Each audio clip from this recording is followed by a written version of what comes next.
Welcome to Demand and Disrupt, the Disability Podcast. Here, we will learn to advocate for ourselves and each other. This podcast is supported with funds from the Advocato Press, based in Louisville, Kentucky. Welcome to Demand and Disrupt, a Disability Podcast. I am your host, Kimberly Parsley. And I'm Lisa McKinley. Thank you for joining us. How are you, Kimberly? What's been going on? I'm doing very well. I am just, the kids are home from the summer, so it's been busy. We got the puppy. I'm trying to relearn Braille, which you, bless your heart, you're so patient. You're such a kind soul, Lisa. Lisa came to my house to help me to figure out the NLS, which stands for National Library Service for the blind and print disabled. And she came to my house to help me use the e-reader, which is basically a Braille display for books. And it's great and it's awesome, except it doesn't have speech. It's just all in Braille, which is wonderful if you can read Braille, which I can't. And I can, and I used to could a lot. And now I apparently can't anymore. You're figuring it out. Well, I'm trying and I'm working on it, and I don't know why I want to. It's just a thing. And now that I've started, I just can't, make myself not. And so this is interesting. Tell me if you do this too. It's like I have this thing in my head that just because I know a thing intellectually, like my body ought to respond accordingly. Do you know what I mean? Like, yes. For example, I know the code. I know the Braille code. I know what an A is, a B is. I know what all the letters are. But in my case, it's my thumb. What I read Braille with is just, I know what it boils down to is a practice thing. It's just keep at it, keep practicing. But I just have it in my head that because I intellectually know how to read Braille and I know all these things, like I could take a test over it and, pass like what's the sign for, A and D or whatever. Yes. I could do that. I think I ought to be able to read Braille. And just it's sort of annoying that that's not really how life works, So it's not coming to you as your fingers or your thumb is not picking it up as fast as you'd like it to. Do you think it's like just that neural pathway from finger to brain, or what do you think it is? I think it's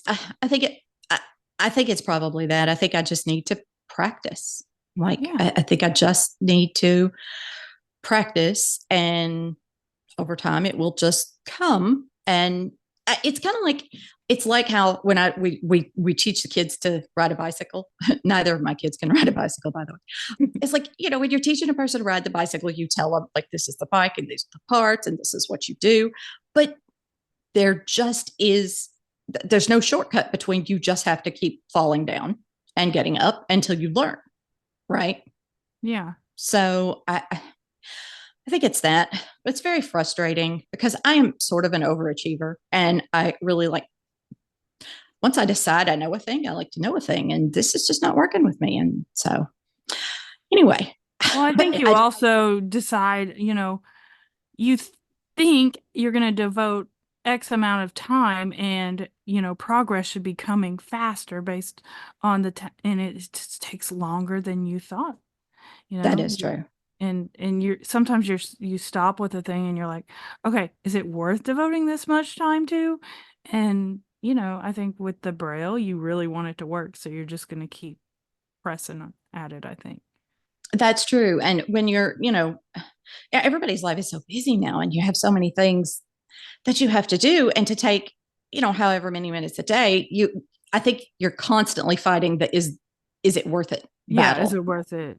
Yeah, with so many things. That's true. But you're so sweet to have come over and tried to help me to learn how to. It wasn't that great of help, but thank you for being nice. It took you and also both of our husbands who are tech guys. Yes. And we still only got hilarious.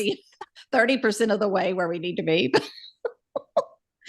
It was a team effort. It really was. So what's going on with you, Lisa? Well, I've been, doing the whole massage school thing. I'm home on break. We're taking a little summer break, but what's been really interesting is after class, I go down to Circus Square Park, and there's a bench in front of the waterfall or the water fountains, and I wait for my husband to pick me up. And I'm telling you, I've been meeting some very interesting characters, including Oh, well, I bet. last week, a young man, I believe he was probably late 20s, early 30s. He came up and he asked if he could pray for me. And Nuh-uh. yeah, Oh, man. Man. and that's not the first time that's happened. I'm sure it might have happened to you at some point in the past. And here's the thing. It's not the fact that someone wants to pray for me, because, heck, I'll take all the prayers I can get. But the fact people want to pray for my eyes to be open, for me to be able to see, it's almost as if this is something that needs to be prayed away. And I think we need to be careful about that, in the Amen, disabled world. sister. Yeah. Yeah. So when he asked me, my response was, because I am a Christian and I do pray often. And I said, you can pray for me, but not for that. I said, I think God uses me more effectively as a blind person. So that's what I told him. That's what you told him? Yeah. Well, and what did he say to that? He's like, oh, well, the word tells us that, blind eyes will be open. And at that point, I just let him do his thing. So, Because he had a script and you weren't following the script. yeah, I kind of, I busted the script. Right. A part of me appreciates boldness of a person, and the other part of me, I don't want to be constantly reminded that society sees my disability as problematic and something that needs to be corrected. Right. Yeah. Well said. But I am, I'm genuinely sorry that happened to you, because that is off-putting and can really just ruin a person's day, I So just try to remember and remind myself at the end of the day, their intents are good. is You it only though? know what you know, and maybe they just don't know. I mean, is their intent people who do that? And I've talked to several disabled people, and many of us have had that experience. Is the intent to actually pray for someone and hope to change their life, or is the intent like a virtue signaling? Like, I am so much of a Christian, I'm going to do this right here in public in front of everybody. Yeah, I don't know. That's an interesting question. Sometimes I think they might do it because they really want to test the powers, and just that they would just be absolutely blown away if somebody's eyes were opened and could see. Maybe they're really Now, the next time it happens, you have got to jump up and say, I can see, I can see. You've got to do it, Lisa. I've been healed. Because if we can't laugh about it, y'all, then we just can't get through it. That's the only way. It's just to laugh about it. So, along these same things, did you know that July is Disability Pride Month? I did know that. Yeah, I know it, and then I forget it until like July of usually. Hey, at least this year it came to my attention at the end of June instead of the end of July, which last year I think was I end only of knew July. it because you told me earlier, like 10 minutes ago before we started recording. So yes. Well, you don't have to tell them that part, Lisa. But yes, so Disability Pride Month, and it makes me wonder how, if I don't not celebrate Disability Pride Month, but I also don't celebrate. So I wonder what would be a good way to celebrate Disability Pride Month. I mean, I will definitely be on the lookout for celebrations that people are having or things that are happening, public events, that kind of thing. I'll definitely be on the lookout for those. But like individually, if you were going to like celebrate Disability Pride Month, what would you do? That's a good question. I don't know. Do we have a parade? We ought to have a parade with not us leading it. No, no, no. How about a nighttime parade of blind people because we don't really need to see, or a There you big go. float that's in the shape of a wheelchair? And Now that would be cool. Yeah, we need a parade. A parade. There aren't enough parades, if you ask me. We should have a parade. I'm sure there probably is one somewhere. A parade is always good. I don't know. I don't. It's just I'm trying to think in my mind. Is there a separation or difference between bringing awareness and celebrating pride? I mean, I think that there is, or there should be. Yeah, I think it should To be for celebrate our us. pride. Yes, should exactly. That's what was. Yeah, it should be for us. Yeah. Like I think like all the restaurants should have like, I don't know, dollar margaritas for all the disabled people or something. Yes. Stuff like that. A celebration should be about us enjoying it, having fun, and also, being with other disabled people, because I think that is important. Yes.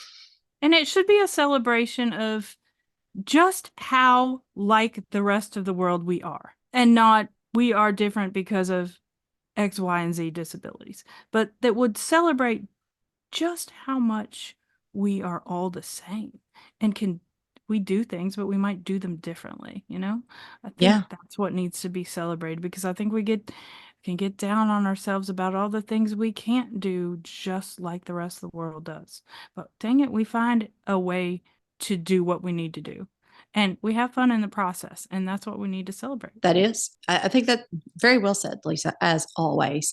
And, if I find information about celebrations or things going on, or if anybody wants to, write up something about this topic, the Advocato Press, who supports the Demand and Disrupt podcast, they have a blog. It's called Moving Forward. And I'll put a link to that blog in the show notes for people to look at. And great content on there already. They've been going, I think, about a month or so now. So some wonderful content. And Tina Jackson is the person who is editor in chief of that blog, and she creates a lot of content. So I'm sure she would love it if you wanted to reach out to her through the blog page and maybe submit something. If you have ideas about disability pride or disability pride celebrations, any of those things, that I'm sure she would appreciate that. And continuing on the theme of stuff we don't know, also this week when we're recording this is Learning Disabilities Week. So by the time listeners hear this, it will already be over, but I never want to be constrained by time limitations, as the length of my interviews can sometimes show.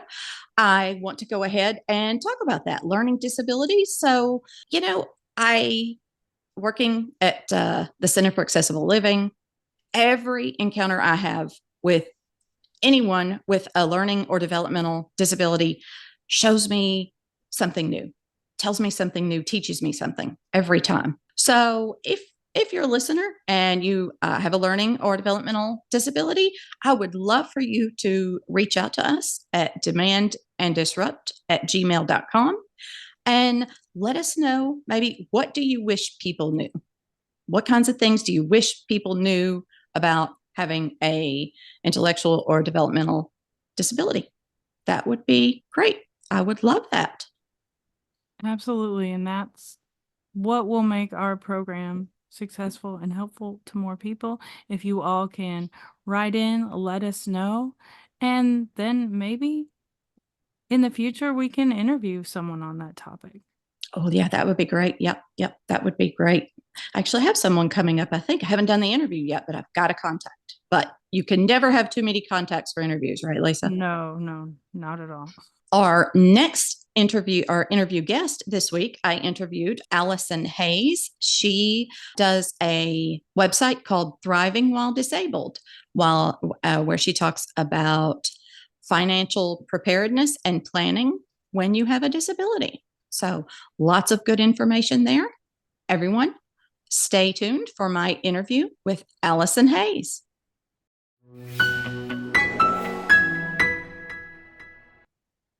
Hello, everyone. I'm excited to be joined today by disability writer, advocate, and coach Allison Hayes. Hello, Allison. How are you? I am doing great, and it is so nice to be here. Wonderful. I'm so glad you could make time for us. You've got a lot going on these days, huh? Yes, been very busy with my book. Excellent. And we're going to talk about that because that would tease that out there. There's going to be a book full of information coming up for our listeners. So in the book, A Celebration of Family, I am chapter 23 in that book. I may have mentioned that time or two. Not that I'm bitter to be so far at the end, but not far enough to be like the last, like you're the last chapter, like the final "Isn't she awesome" chapter. See, so it's kind of unfair, I'm telling you. But you are chapter 26, rounding out the book right before just the conclusion, and your chapter is about something called the marriage penalty. So can you tell me about that and how you became interested in this topic? Okay, so the marriage penalty basically is the fact that people who are on SSI, supplemental security income, if they get married, they're actually penalized for it financially by Social Security. One person getting SSI benefits has Medicaid coverage and can have up to $2,000 in assets. However, a married couple on SSI can only have $3,000 of assets. So what happens is the couple loses access to $1,000 worth of assets if they get married, or as SSI puts it, are living as married, which is a very vague and open to interpretation statement. And it's kind of intentionally that way. So the way it works is people in SSI have very limited incomes and very limited assets. And so it's just if they go over that magic number, again, for one person, it's 2,000. For two people, it's 3,000. They're no longer eligible for SSI, which means no Medicaid, no checks. They may lose their eligibility for additional financial-based programs as well. And these are all the things that somebody on SSI needs to survive.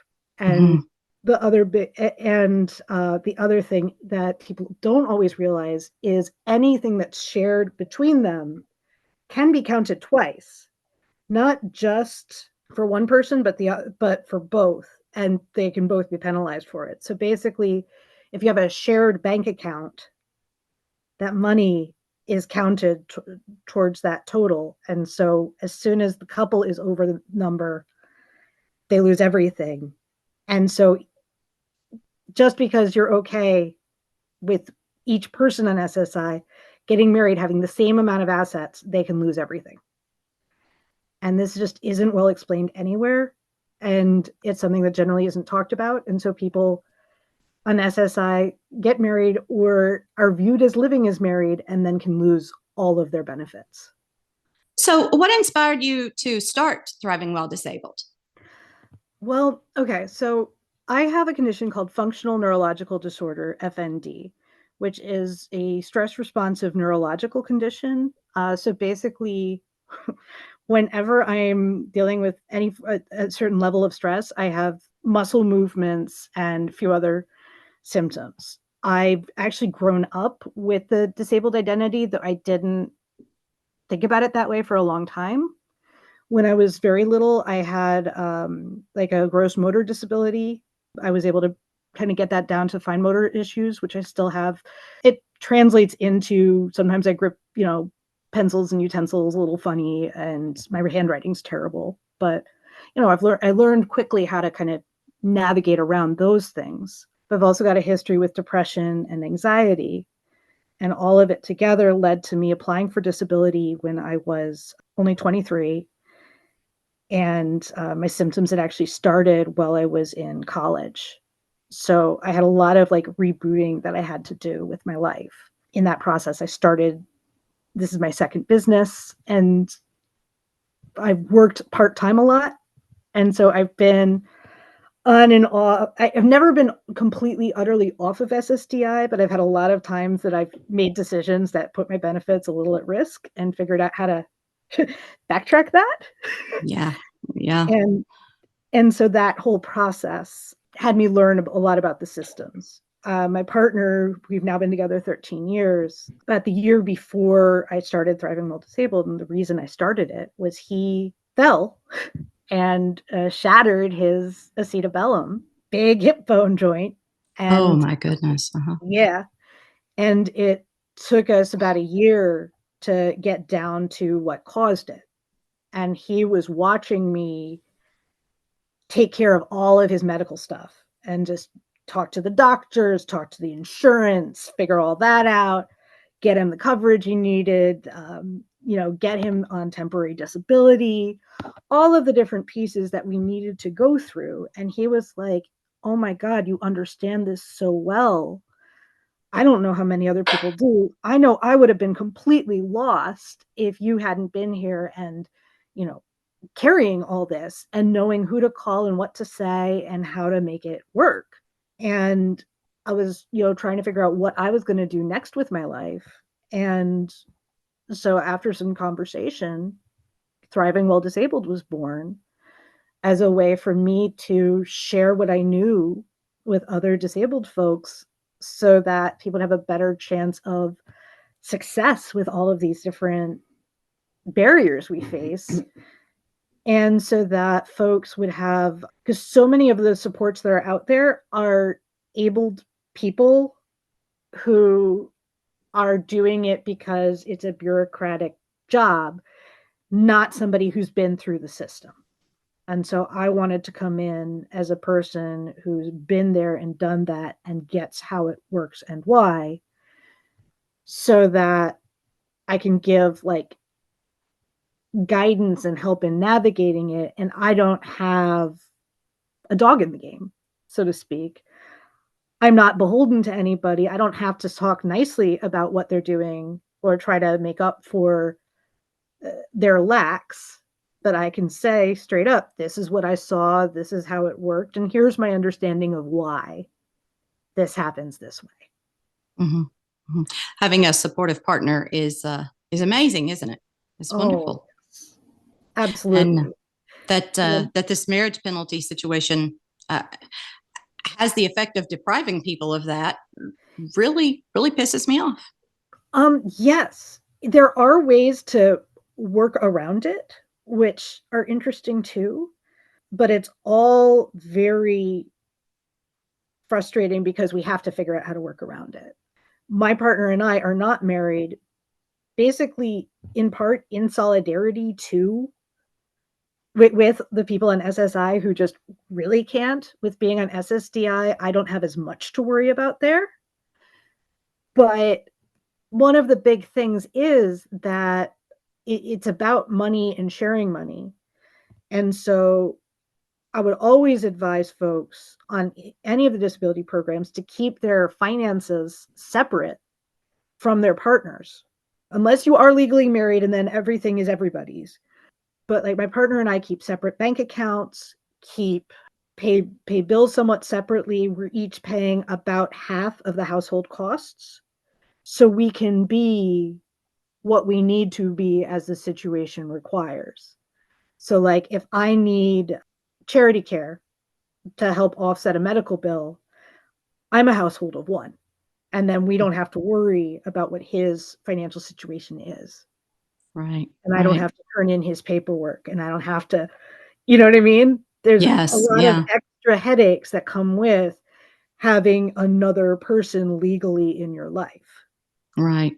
Right. And so for that reason, it's think about that too. And you technically can be married on SSI, but you have to live separately in order to keep your benefits. Yeah. I got married and didn't know any better. And immediately, his minimum wage job was, wow, we were just loaded. So I lost my SSI. So, yeah. Oh, yeah. And that's the thing. Too many people don't know or don't understand what it means. And they don't explain it to you. They do not explain it at all. And it makes for so many problems and so many headaches. And yeah, so my partner and I talked about it, and we're not going to get married to protect ourselves. And after he broke his hip, we actually had a little while where we didn't know if he would be able to return to work.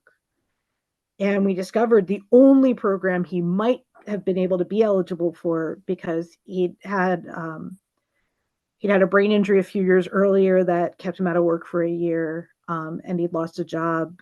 He'd lost employment for a while when the bubble burst in 2008.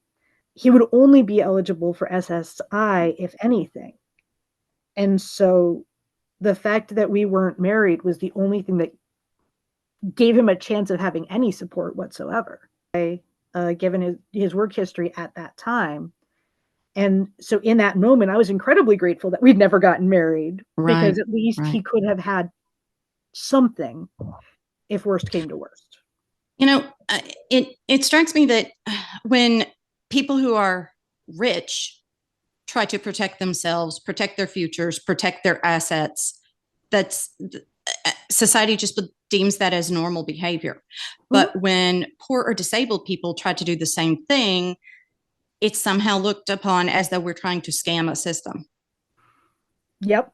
That's a common accusation, which goes back to the idea of we're living off the taxpayers because we're getting benefits. But the point of the benefits is to allow for a functioning society by having us have money to live on. And the money that we're provided is completely inadequate. Another thing I've got in my book is I'm talking about the basis for the federal poverty level, which is that amount that they want for every application for every financially based support program. Mm-hmm. That amount, the federal poverty level, is still the very basis of it is what it cost for a family of 3 to not die of starvation in 1955. Wow. That's still the number. That's still the equation. The number changes every year. But basically, it's 3 times the value of the minimal amount of food to survive. Right. The minimal amount. Yes. Right. So they're saying basically the Department of Agriculture has created nutritional assessments and said, these are the foods that basically it's nutritionally adequate for the short term. And so they take the value of a nutritionally adequate diet, what it would cost for a month, and multiply that by 3. And pretty much that's your federal poverty level. Right. Which is truly absurd to think about, because what did people in 1955 spent? It was less than 10% of their household budget was food, right? I mean, it's something like 5% or something. Well, it was larger, but the thing about it was, at that time, they didn't have a lot of what we consider essential supplies. There weren't, now we have to pay for cell phones. Now we have to pay for internet access. Also, food at that time was almost entirely the raw ingredients that then the housewife did the unpaid labor of preparing. Right. And the housewife did the unpaid labor of caring for the kids. And, the other part is, okay, you can cut how much you spend on food, but your housing is going to cost the same as it did before. And so the woman who created this calculation was not trying to do anything like what they've used it for. She was trying to she was like, we can't agree on how much is enough. Let's at least agree on how much is too little. And this was her conservative underestimate of how much was too little. Right. And someone on SSI is not even making it to that level today. Right. Yeah. Okay. All right. So that's just so you see what I mean. The background is, yes, she was like, this is how much is too. She made a lot of other calculations and they used none of them. This was the cheapest one. And there have been 2 studies done since then, but neither of them was brave enough to put out like an actual equation. So nobody adopted any changes. Right. So this calculation was created in 1965. And other than being simplified a couple of times, no major changes have occurred in how they make these calculations. Wow. Is there any way to interpret this law and these rules as being other than just an attempt to keep disabled people living in poverty? Not really. I mean, it's the idea of it in theory is that it's part of marriage equality once people have access to assets. When they're married, everything belongs to both people. But it's just it's just as a disabled person, we deserve to have basic rights. And SSI itself is just a financial based program. That's the other part of it. It's a entitlements program. Mm-hmm. We're just covered by it. Yeah. Wow. So how did this become a topic of interest to you? Well, I'm really interested in how the entire social welfare system works. I've been living on SSDI for most of my life. And I remember as a young adult, because I went on to SSDI when I was 23, I was suddenly facing these ideas of maybe I couldn't get married, maybe that wouldn't make sense. What was going to be necessary for my financial future? And so I looked into all of these things. I also just generally investigated how Social Security works and really have gotten to know the system pretty well. So for me, the marriage penalty in SSI is just the disabled community is one of the only communities out there that were penalized for getting married as opposed to rewarded. And this SSI is like the biggest symbol of that. To me, it's more signs of the structural ableism. We're assumed to be incapable, and we're assumed to be someone else's problem.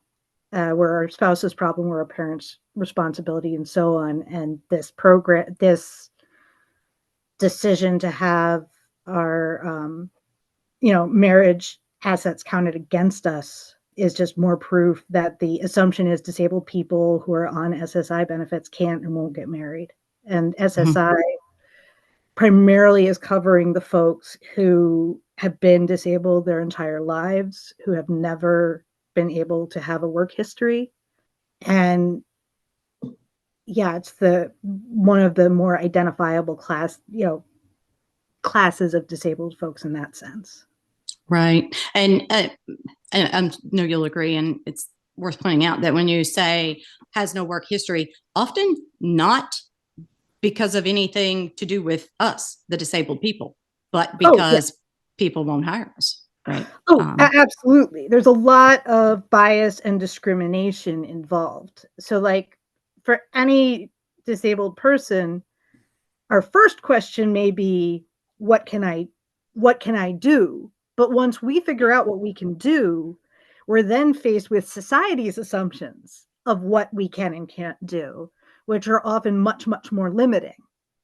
Mm-hmm. And every step of the job application process, the society's bias against disabled people makes it that much harder for us to get the interview, get the position, get to the next step in the hiring process.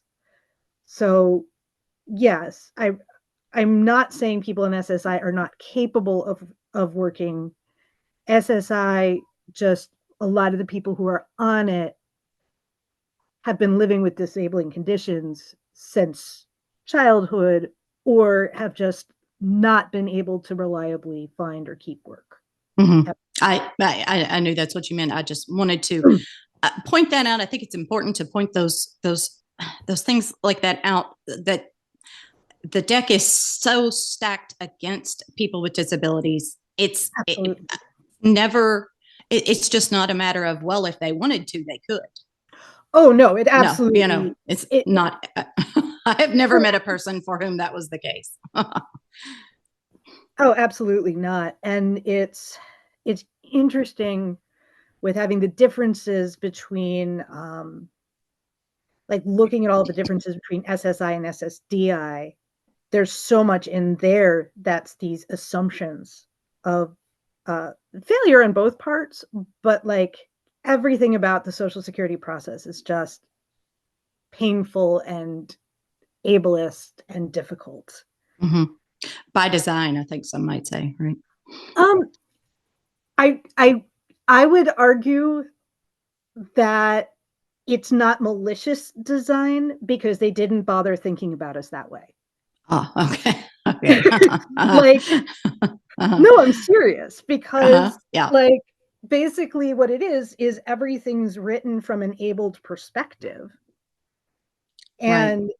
they're building on these abled assumptions. And so those of us who are disabled who are applying are having to contort ourselves in different ways and are handling an ableist bias for every single step of the process. Mm-hmm. Everything needs to be done exactly like just like any other bureaucracy. Things have to be done exactly the way they want it done, using the words they want in the format they want, even though the questions themselves are poorly worded, not well defined, and make assumptions that may not be true in your particular case. Mm-hmm. So like right. every piece of this. The other big thing is the laws themselves have pretty much not been, they've not had any major adjustments since very early in the process, like very early in the, you know, in the history of Social Security. And mm-hmm. so there's been small changes, but there's been no large scale change. I mean, the asset limit for SSI is $2,000. Now there, yeah, right. That's laughable nowadays, isn't it? Exactly. And I keep hearing rumblings that was going to go up. Did that ever happen?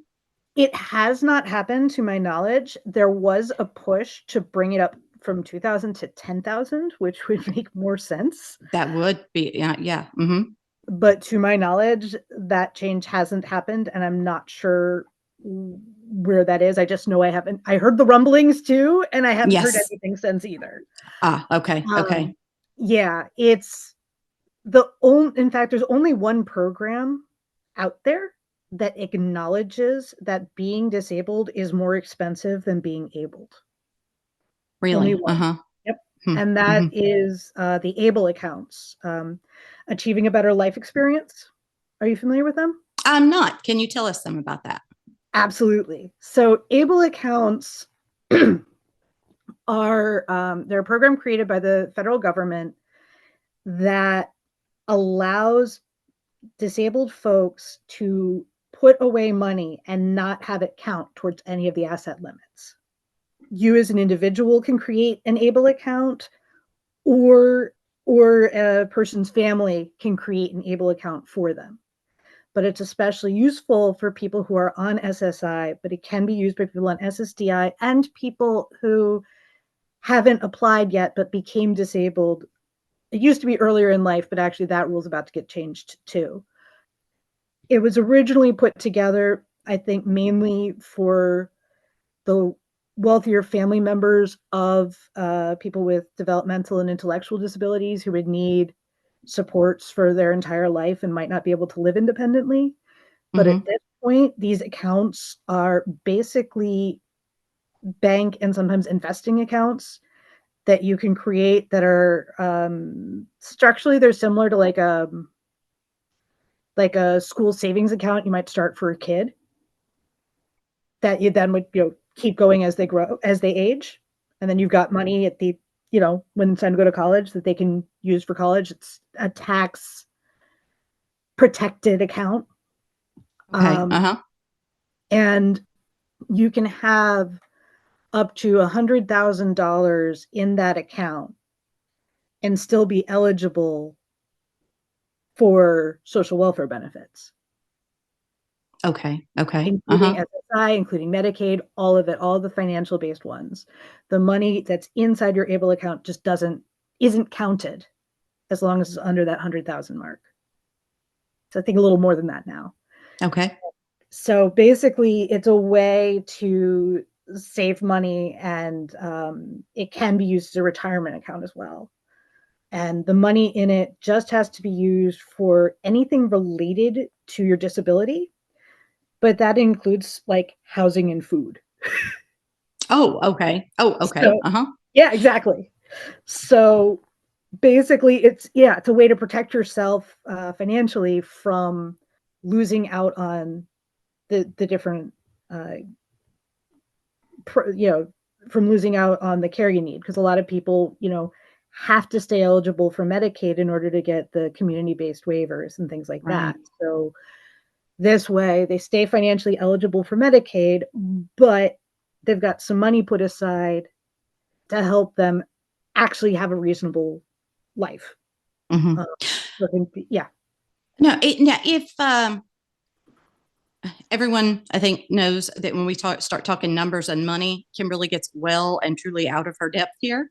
Okay. So, but fortunately, you have a website that is very thorough about this and other topics relating to disability finances. So can you tell me what that website is? And I will, of course, drop a link in the show notes, but just in case there are people grabbing note-taking devices trying to jot things down, I want them to have where they can be able to, I want people to rest assured this information is not going to have to be filtered through me. You can go get it from Allison. So what's your website?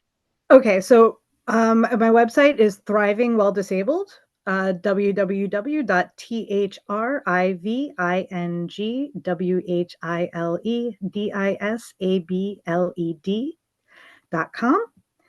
And basically, I've got a blog on there. The book contents were taken from one of my blog posts, and I've got close to 200 blog posts up, all about disability, living with a disability, different angles on medical care and healthcare, and a lot of stuff on how Social Security disability, supplemental security income, and other programs that we survive by work, as well as how to use them. I offer coaching services too to help people apply for disability and get on it, or to figure out how to really think about working while on disability so that you have control over when, if, and how your benefits. Because when you talk to people at like Workability and other, when you talk to people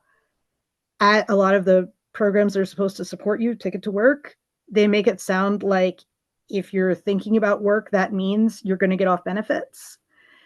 And that doesn't have to be the case, and it's something that you want to be thinking about carefully, and they're not always good about explaining what the rules actually are or how to work within them.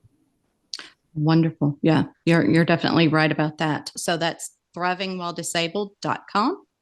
And again, we'll put a link to that in the show notes. And again, in the book, A Celebration of Families, your chapter is chapter 26, where you talk a lot about this.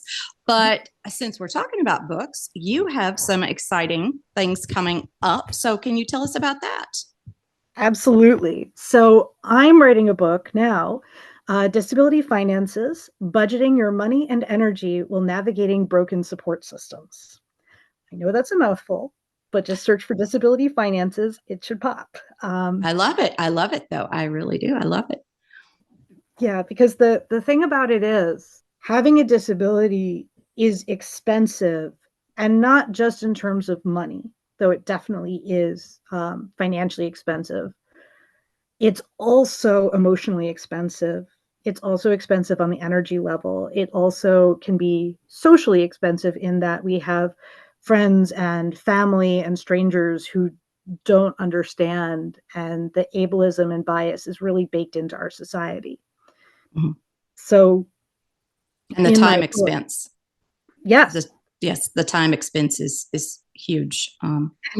and we're doing all of that with fewer usable hours in the day, because that's part of what comes with having a disability. The exact reason is going to vary from disability to disability, but for a variety of reasons, the things that abled people tend to take for granted take us longer, or we're less able to do them. So, as an example, some people need 10 or 14 hours of sleep just to function, instead of being able to function on 6 or 7 or 8. There's others of us that just activities of daily living take longer. A lot of us dealing with invisible non-apparent conditions, like dealing with mental health stuff. For us, it might be processing time, or it may be building up the energy to do things, or, that self-regulation that needs to happen that takes extra time. But all disabilities, we end up with fewer usable hours in the day, fewer hours where we can just do what we really want to do.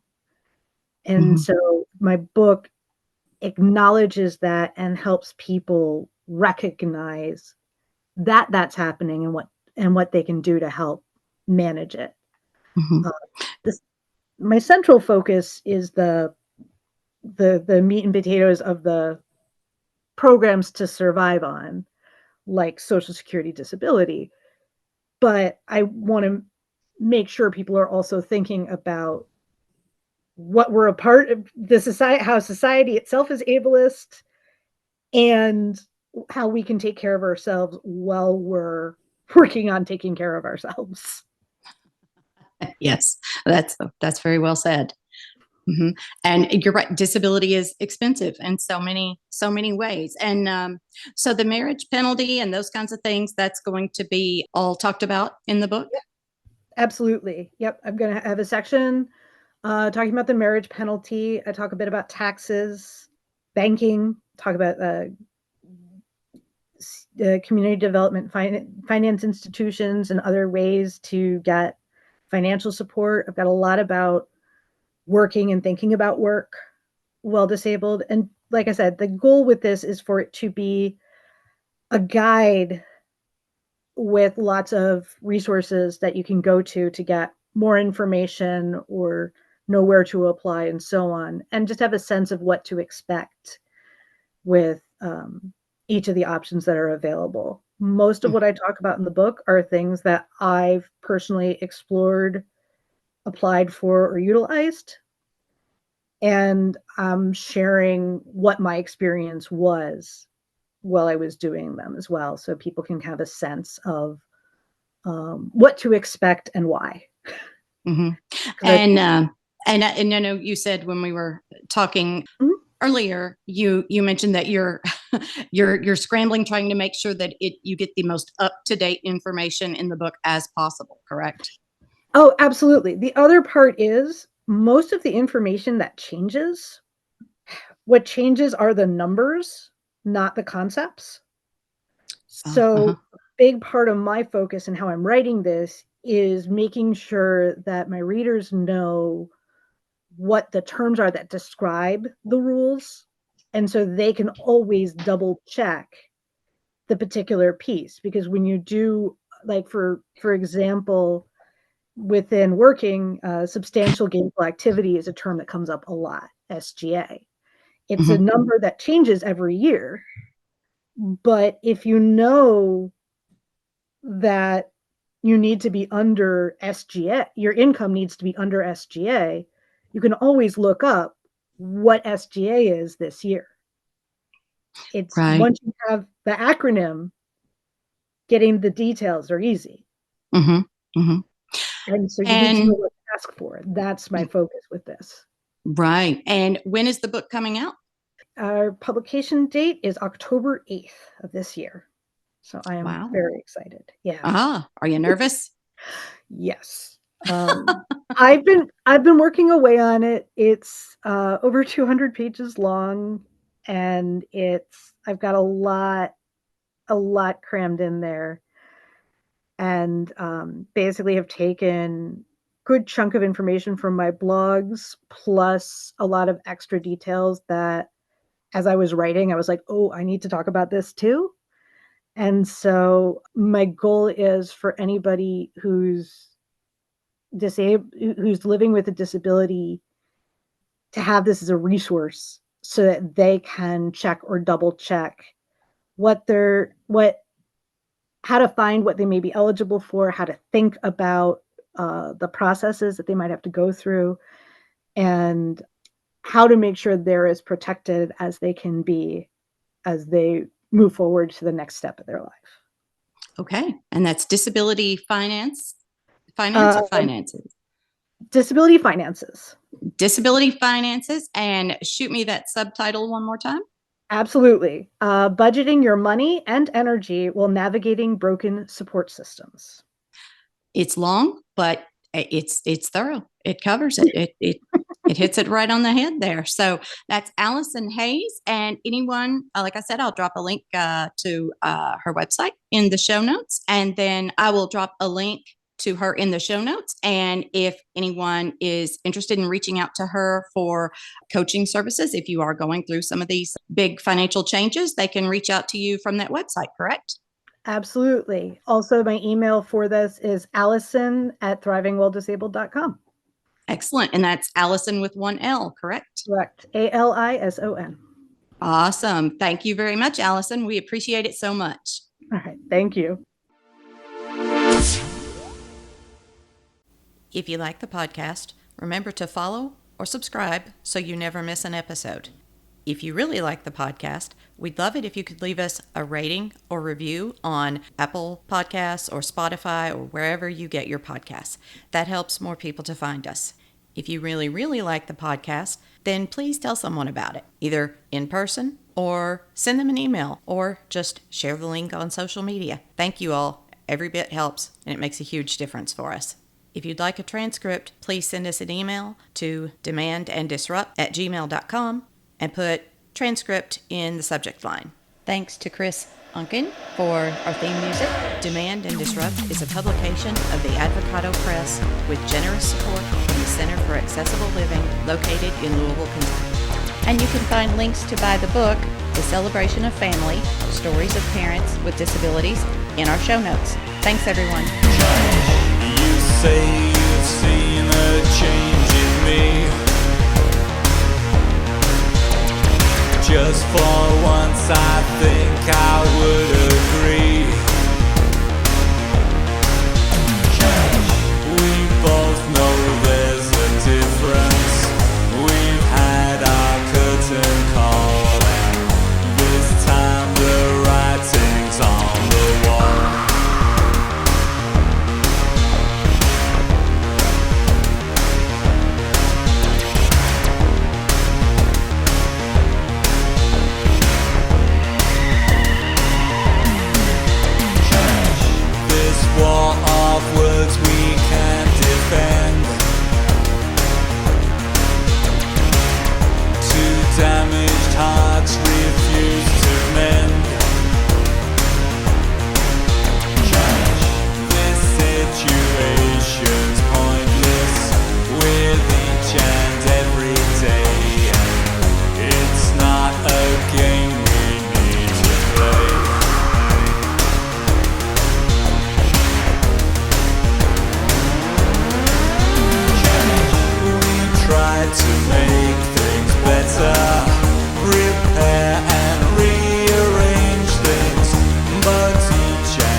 try to make things better, repair and rearrange things, but each and